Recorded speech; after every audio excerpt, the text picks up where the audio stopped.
আজকের এই ভিডিওতে আপনাদেরকে এমন একটা জায়গা দেখাবো যে জায়গাটা বাংলাদেশের অন্যতম দর্শনীয় স্থান, যেখানে প্রচুর পরিমাণে মানুষ প্রতিদিন ভিড় করে।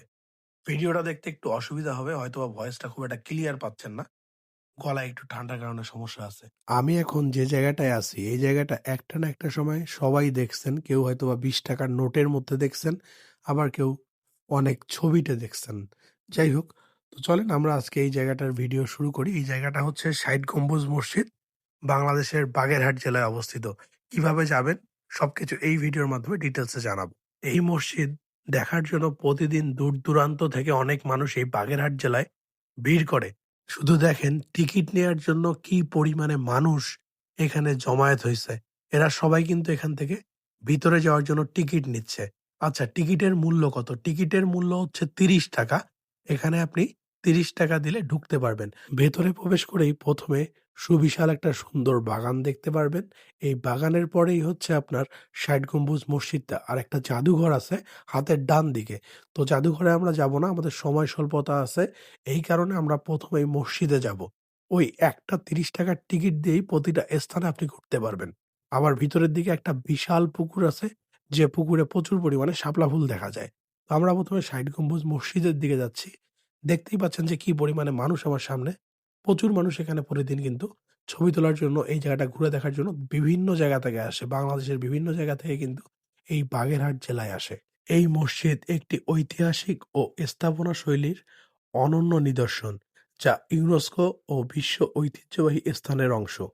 এটি পঞ্চদশ শতাব্দীতে খান জাহান আলী কর্তৃক নির্মিত হয়েছিল। এর ছাদে আসলে কয়টি গম্বুজ আছে? অনেকে চিন্তা করেন যে যেহেতু ৬০ গম্বুজ মসজিদ, ৬০ টা গম্বুজ আছে। এর ছাদে ৭৭টি এবং ৪ কোণায় ৪ টি, টোটাল ৮১ গম্বুজ রয়েছে। এই মসজিদের নির্মাণকাল ধরা হয় ১৪৪২ থেকে ১৪৪৯ খ্রিস্টাব্দের মধ্যে। ৬০টি স্তম্ভের উপর নির্মিত হয় এটি ৬০ খাম্বাজ নামে পরিচিত ছিল। পরবর্তীতে ৬০ গম্বুজ নামে পরিবর্তন করা হয়।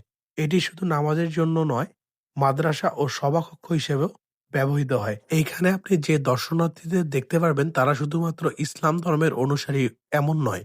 এটা যেহেতু বাংলাদেশের একটি ঐতিহাসিক স্থান, এখানে বিভিন্ন ধর্ম বর্ণ নির্বিশেষে অনেক মানুষ আসে। আর মসজিদটার পিছনের দিকে এইরকম একটা বড় পুকুর লক্ষ্য করা যায়, যে পুকুরটায় প্রচুর পরিমাণে শাপলা ফুল ফুটে থাকে।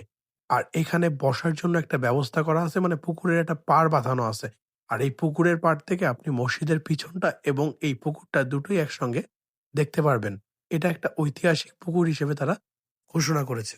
এই পুকুরের নামকরণ করা হয়েছে ঐতিহাসিক ঘোড়াডিঘি।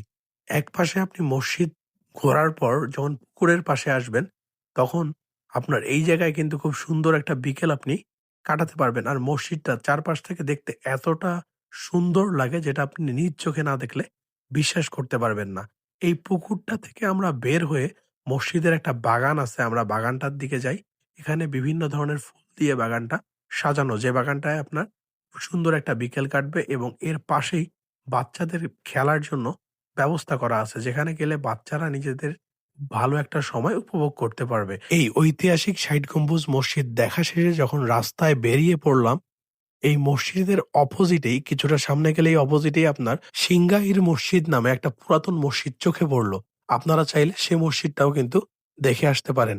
তো এই ছিল বাংলাদেশের ঐতিহ্যবাহী ষাট গম্বুজ মসজিদ, যেটা বাগেরহাট জেলায় অবস্থিত।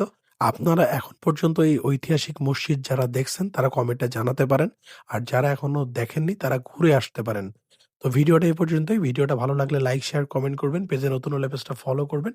ইউটিউব চ্যানেল থেকে দেখলে সাবস্ক্রাইব মাস্ট।